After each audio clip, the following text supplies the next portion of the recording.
All right, let's talk about dashboards. So anyone can create a dashboard on Dune. You just go up to this create button, you'll see a new dashboard drop down, and you'll be able to create a dashboard name and customize its URL and make it private.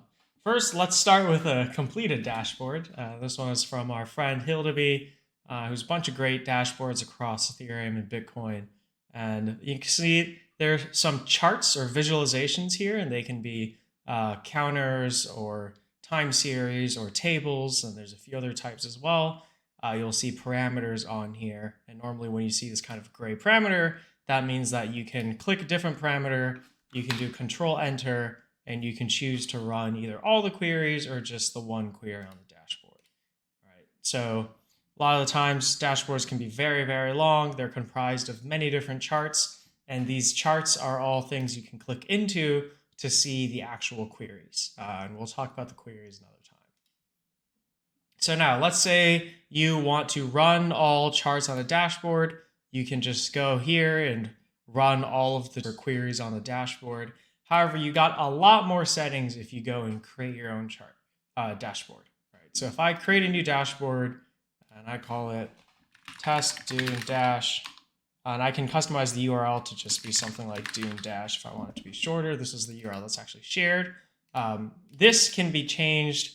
This one can be changed anytime. If you change this, it's going to break the link of how people arrive to the dashboard. So keep that in mind. I'm going to make it private for now so no one else can see it. All right, so now I have a few options here. One is I can edit and I can add a visualization. So let's say I have a chart on a query for Solana that I was working with earlier. I can add that in here, and I can also say this is Solana DEX LTV or something like that, right? And so this is a text widget that uses markdown. You can see our markdown support over here for adding stuff like images or basic like bullet points and whatnot and links. All right, so let's say I have this. I can just hit done. And this is technically a shareable dashboard. It's private. Dashboards can be put into different folders. You can just move it up here. And also you'll notice there's a new button here, schedule.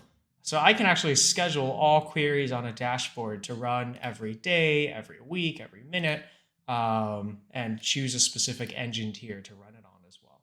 All right, and if I was to save this, now this is going to run daily. Other things to note, there is a screenshot button to take a screenshot of the entire dashboard.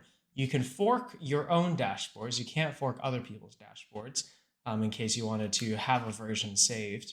And you can also link a GitHub repo if you wanted to let other people kind of contribute to your dashboard.